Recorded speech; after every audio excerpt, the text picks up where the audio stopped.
Wyoming Territory, 1879, the wind howled as a stagecoach wheel snapped clean off 20 miles east of Laramie, leaving behind a trail of dust and one very still young woman sitting on a splintered crate beside the wreck. Liora Lancaster did not cry. She had run out of tears 2 months ago when her father told her, in front of the entire church gathering, that she was a burden too heavy for any man to carry. Her mother had nodded, lips pursed like she agreed more than she ever had about anything else. They had put her on that stage to go live with a cousin in Fort Bridger who had written once, 3 years ago, about needing help with laundry. The stagecoach never made it. The driver had muttered something about the axle before riding off with the other passengers to find the next post station. No one had looked back at her. Liora had sat quietly ever since, hands folded in her lap, bonnet shielding her from the sun, jaw clenched so tight it ached. By the time the hoofbeats reached her, she had already decided she would not ask for help. The man who reined in his horse beside her did not speak at first. He just looked at the busted coach, the wrecked wheel, then back at her. He was tall in the saddle, lean and dust-covered, the kind of man whose silence made people nervous, but not Liora. Silence was something she understood well. "You sit here long?" he finally asked, voice low and rough like gravel. "Since morning," she said, not rising. "You passing through?" He nodded, swinging down from the saddle. "Name's Nash Jarrett. Heading west, looking for work around Bear River." "You hurt?" "No." He crouched beside the shattered wheel. "Who else was with you?" "They left." He paused, his eyes meeting hers. They were a deep brown, steady. "Left you?" "Apparently I slow people down." His jaw shifted, but he said nothing for a moment. "Then you got somewhere to be." She looked down at her folded hands. "Not anymore." Nash stood. "You hungry?" She did not answer, but her stomach did. He pulled a half loaf of bread from his saddlebag and handed it to her wordlessly. She took it, more from instinct than trust, and tore a piece free with her teeth. He waited until she finished before speaking again. "I will not leave you here," she blinked. "Why?" He looked at her like it was the simplest thing in the world. "Because no one should be left like that." Leora's throat tightened, but she nodded once. They rode together that afternoon, her perched behind him on his horse, his jacket wrapped around her shoulders when the wind picked up. He did not ask questions, and she did not offer answers. By nightfall, they found a patch of flat land beneath a ridge of cottonwoods. Nash built a fire with the kind of ease that spoke of long nights sleeping under the stars. Liora gathered twigs without being asked. When they sat beside the flames, she stole glances at him. The way he moved, slow and deliberate, the scar above his left brow, his hands rough and darkened by sun. He was not a man who spoke to fill silence. He only said what needed saying. "Why are you out here?" she asked finally. He took a moment before answering. "Used to work cattle, boss died. Ranch broke off into pieces. Nothing left there for me." She nodded. "I know that feeling." He looked at her again, this time longer. "You got family?" "Not anymore, not really." He did not ask what happened. He just said, "Then you ride with me until you find what you are looking for." She stared at him. "You do not know me." "I do not need to. You deserve better than being left behind." Something cracked inside her, not in a painful way. More like a beam bearing too much weight finally sagging into something softer. That night, she fell asleep with her head near the fire and her back to his, warmth close but not touching. She did not dream of her parents. She dreamt of a cabin with a red roof and someone chopping wood outside and laughter. The next week passed in slow rhythm. Mornings they rode. Afternoons they stopped to water the horse and rest. Nights they shared whatever food he could hunt or trade for. Nash never pushed. He treated her like someone who belonged there, no different than the saddle or the fire. One evening, as they crossed through a narrow pass, Liora coughed and pressed a hand to her side. "You all right?" Nash asked, stopping the horse. She nodded, then winced. "I think I pulled something." He dismounted fast, helped her down gently. His hands hesitated at her waist, not out of fear, but respect. "Let me see," he said. She let him, lifting her blouse just enough to show the angry bruise blooming along her ribs. "From the fall at the coach?" he asked, voice tight. She nodded. He touched the bruise lightly, his fingers warm and careful. "You should have said something." "I did not want to be more trouble." He looked up at her, eyes sharp. "You are not trouble, not to me." She froze, heart pounding. No one had ever said that to her. Not once. Nash stood and stepped back, jaw tense. I will find us a place to stop early. You need rest. That night, he made a bed of pine needles and laid his own coat over it for her. She watched him from the firelight, the way he kept his distance, not out of disinterest, but to give her space. You do not act like the others, she said quietly. He looked at her. What others? Men who think kindness means I owe them something. He met her eyes, voice even. You do not owe me a thing, Liora.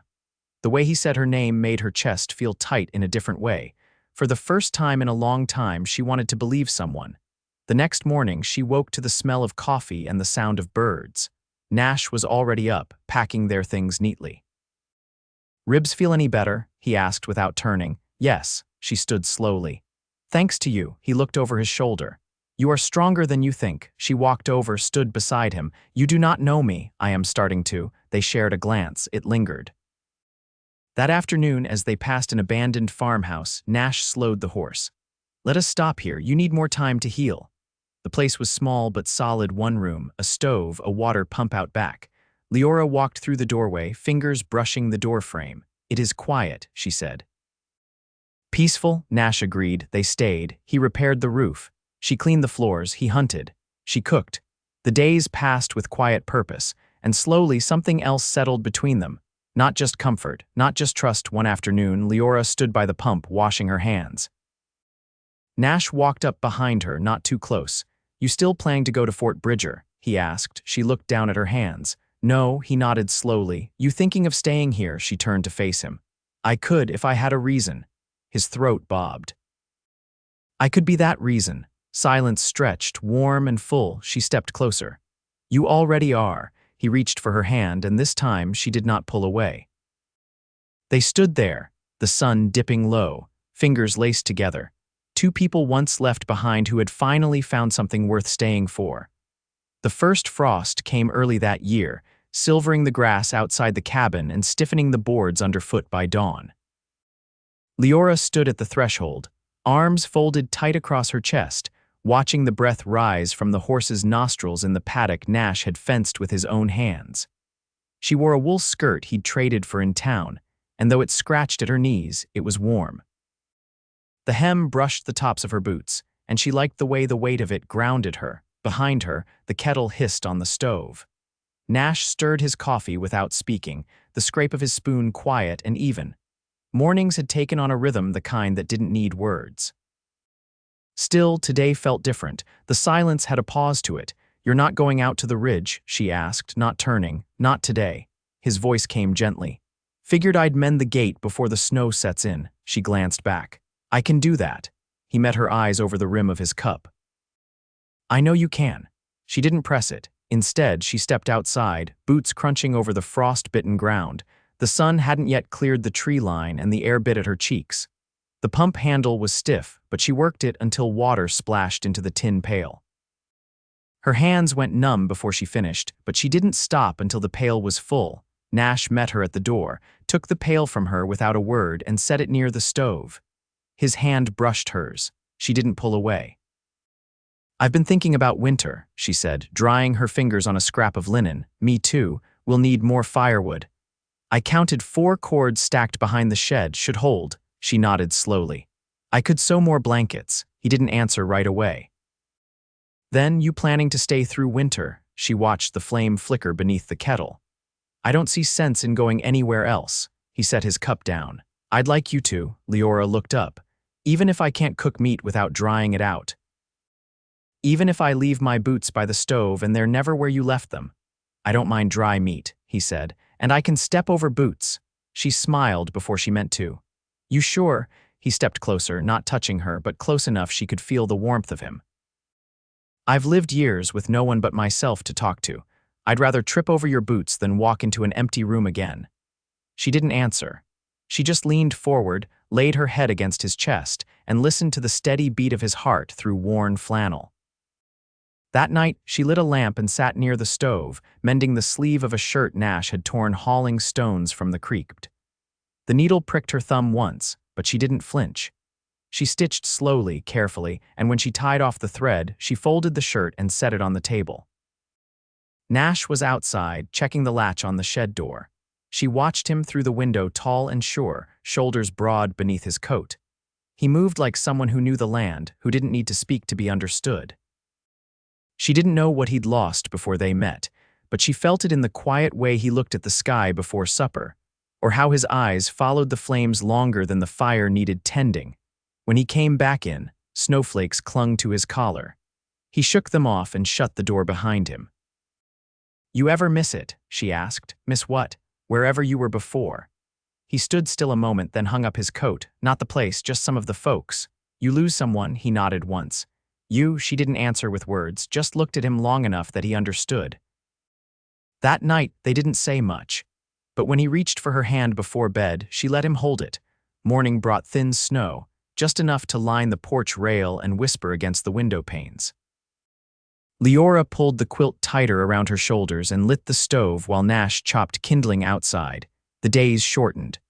The wind howled some nights, and once a tree cracked somewhere on the ridge under the weight of ice. But inside the cabin, the warmth held.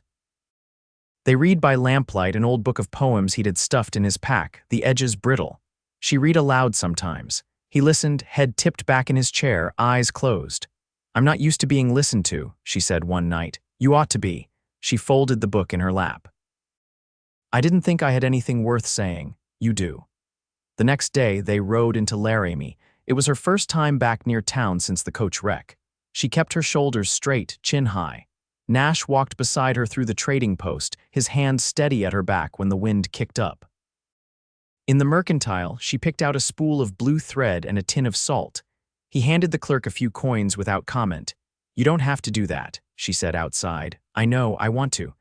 They rode back slow, the sun setting behind them. She leaned into his back, the scent of pine and leather surrounding her. That night, she stitched a blue border around the edge of the quilt. He watched her from the doorway, arms crossed. "You fixing it up for someone?" he asked.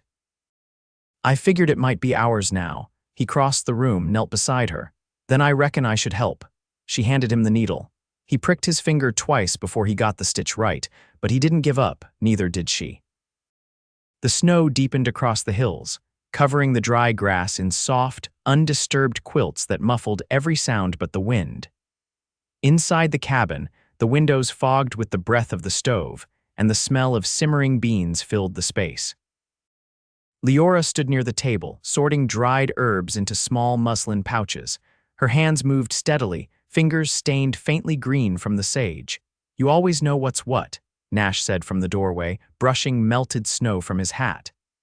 "I helped a midwife one summer," she said, not looking up. "She taught me how to ease a fever and what to chew when your gums ache." He stepped closer, watching her work. "You think you could still do that?" "I'd remember," she said. "Hands don't forget the right way to hold a root." He leaned against the wall, arms crossed. "There's a widow south of here, has 2 little ones. Folks say she's been coughing something fierce since the cold started." Liora tied the last pouch. "Does she have someone bringing her water?" Her brother checks in. "But he's got land of his own." She set the pouch down. "She'll need horehound." "And boiled onion." Nash didn't answer right away. Then he said, "We could ride down tomorrow. Take her some food, too." Liora nodded. "If she'll let me inside, I'll see what else I can do." They left before sunup the next morning, the snow crunching under the mare's hooves. Liora wore a shawl Nash had traded from a trapper's wife, the ends tucked close beneath her coat. She carried a basket wrapped in cloth, herbs bundled inside with a jar of lard and a half loaf of corn bread she'd baked in the iron skillet. They reached the widow's homestead before mid-morning. Smoke curled from the chimney, thin and pale. Nash helped Liora down and didn't speak as she walked up to the door and knocked. It opened slowly, a small boy's face peeking out, nose red and eyes wary. Behind him, the shape of a woman sat hunched in a rocking chair, her breath ragged. "I came to help," Liora said gently. "If you'll let me." The woman nodded once. That was all. Inside, the air smelled of damp wool and old ashes. Liora handed the boy the bread and knelt beside the hearth, unwrapping her basket. She worked quietly, asking only what she needed to know. Nash waited outside, chopping firewood from the widow's heap and stacking it neatly beneath the eaves. When Liora stepped out an hour later, her cheeks were flushed with heat, and her sleeves dusted with flour from mixing poultices. She looked up at Nash. She'll get through if someone checks on her regular. I showed the boy how to steep the herbs. He handed her the reins. You did good. On the ride back, the air was colder, the clouds gathering low and heavy. Liora tucked her chin into her scarf. She lost her husband last spring, she said after a while. He drowned trying to cross the North Platte. Nash didn't answer. She said she hadn't spoken to another woman since. He glanced at her, then back at the trail. You made it easier for her. They rode in silence after that, the kind that didn't press. That evening, Liora stood at the wash basin scrubbing her hands clean. The ache in her shoulders was sharp, but it felt earned. Nash poured a cup of water and held it out to her. She took it without speaking. I've been thinking, he said, voice quiet, about spring. She leaned her hip against the table, watching him. I thought maybe we could plant something. Beans, maybe squash. She set the cup down. You planning to stay that long? He held her gaze. Longer if you want me to. She felt the words settle in her chest like a stone in a pond, rippling outward. I do, she said. He stepped closer, not in a hurry. I never figured I'd build anything again, not after the ranch sold off, not after everything went quiet. She reached for his hand. But it isn't quiet here, he nodded. No, it's not. She looked down at their joined hands. We'd have to mend the fence before planting. I've got cedar posts in the shed, and that patch near the creek's no good, too much clay. The slope on the west side drains better. She smiled. Then we'll start there. He bent slightly, kissed her brow just once. She didn't move away. Later, as they lay beneath the quilt sheet edged in blue, the wind rattled the shutters but didn't wake them. The cabin held against it, solid and warm. Outside, the snow kept falling, but inside, the world had steadied into something that felt like a beginning. By late January, the snow had settled into deep folds along the fence lines, drifted high against the barn's north wall, and left the narrow trail to the creek packed and icy. The days passed in close rhythm, daylight brief and brittle. In the cabin, the air held quiet warmth, the stove humming low while Nash whittled by the hearth and Liora stitched a strip of muslin into a cradle lining. She hadn't said anything outright, not yet. But her hands moved with quiet intent, and when Nash caught her glancing at the worn cradle tucked half-forgotten in the corner of the barn weeks ago, he hadn't asked why. That evening, as he set a new blade into the drawknife, she laid the muslin aside. Did you ever think about what you'd be doing 10 years on? She asked, her gaze steady. He leaned back on the stool, thumb brushing along the fresh metal. Used to think I'd have a herd of my own by now, maybe a place near the Wind River. But that was before the land got bought up and the cattle turned to bones. She nodded. I thought I'd be in Kansas still, married to a man who didn't see me. Why didn't you? My father arranged a match, but the man backed out when he saw I couldn't carry a pail of water without stumbling. I was 14. He stood slowly, crossed to the stove, and poured each of them a cup of chicory brew. The warmth seeped into her palms as she took it, the bitter scent grounding. You ever wonder what they'd say now? He asked, not unkindly. I don't, she said. What they think doesn't reach this far. He watched her over the rim of his cup, eyes thoughtful. You've changed some these past weeks. So have you. He set his cup down. I've been alone a long time, Liora, long enough I stopped looking ahead. She brushed a loose thread from her skirt. You look ahead now. He reached for her hand, his fingers rough and certain.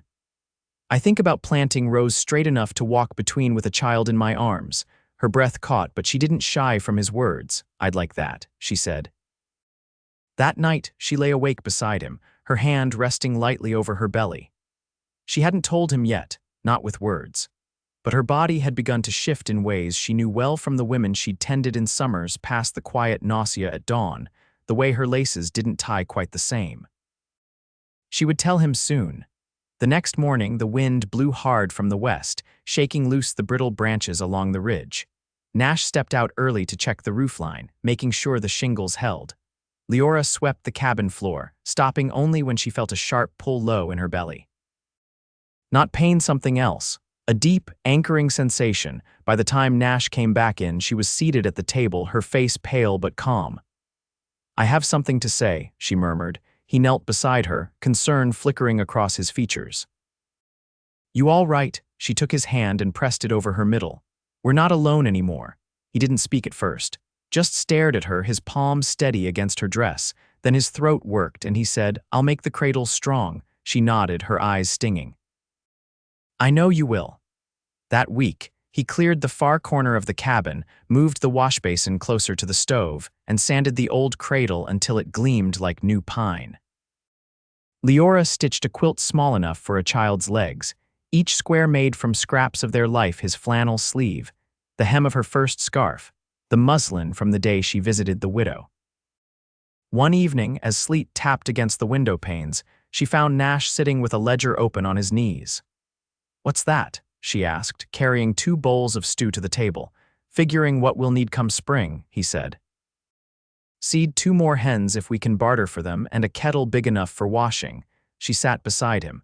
"You planning for 3 now?" He gave a slow nod. "I don't want to be caught short." She reached over and touched the edge of the page. "You're not the kind of man who runs." He covered her hand with his. "You're not the kind of woman who breaks."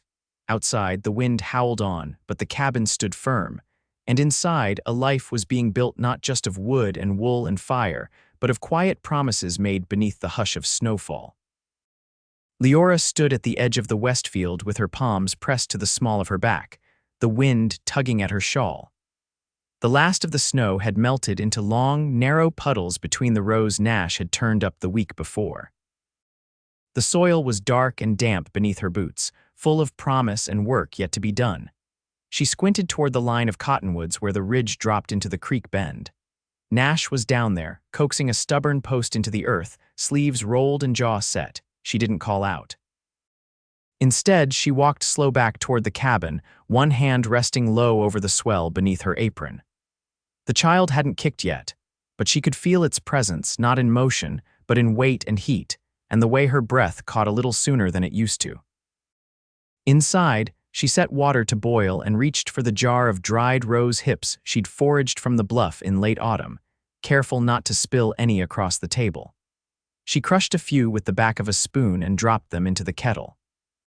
By the time Nash stepped through the door, damp with creek water and streaked with soil, she was ladling stew into 2 bowls. "You'll want to wash," she said without turning. He crossed to the basin and dipped his hands in the cold water, teeth gritting. "That post fought me near an hour." Root tangled down deep. "You get it in," got it in straight. She slid a bowl toward him and sat down across the table. "Suppose that's what counts." They ate without hurry. The quiet between them now came not from caution but ease. Nash finished first, setting his spoon aside. "A man rode up from town yesterday while you napped. Name's Fielder, runs the old mill house near the crossing." She looked up. "What did he want?" Asked if I'd seen anyone who could read ledgers. "Wants help sorting out his books before tax season." Liora wiped her fingers on a cloth.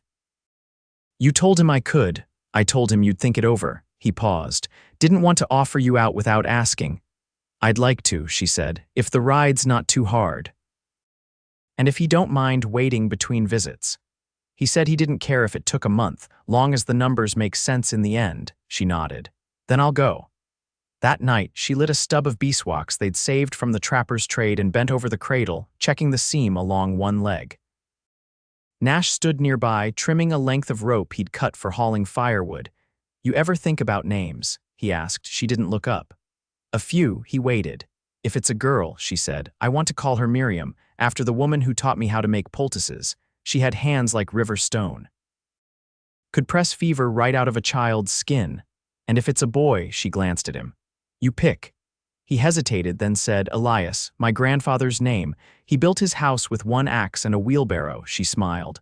"That's a good name." Spring pressed forward in fits and starts. Rain soaked the fields for 3 days. Then sun broke through so sudden, and strong the creek overflowed its banks.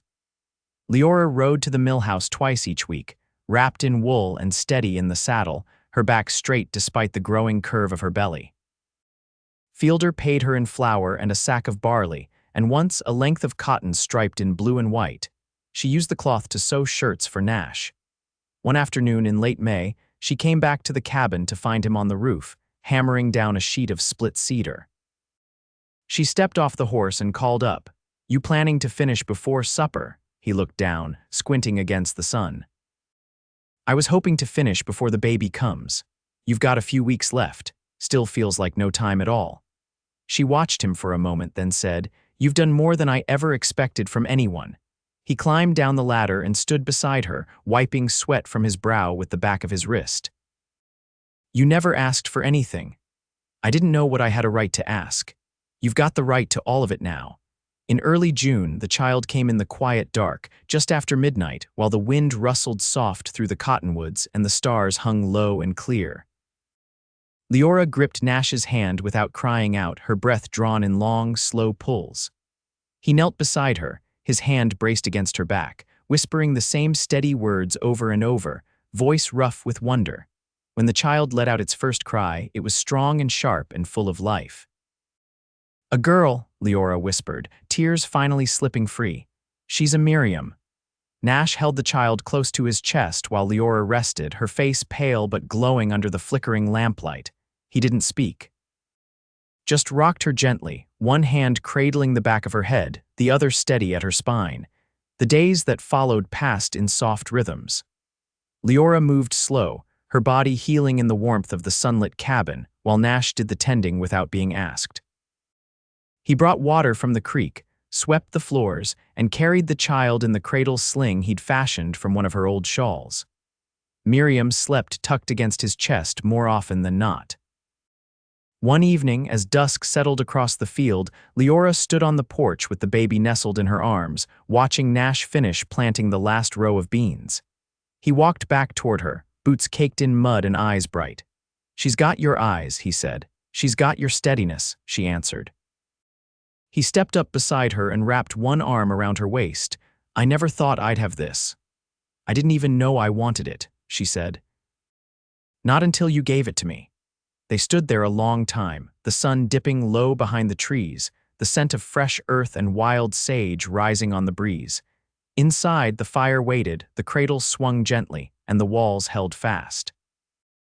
And in that place, they'd built from soil and silence, from trust and hard-earned tenderness. They stayed together, whole and home at last.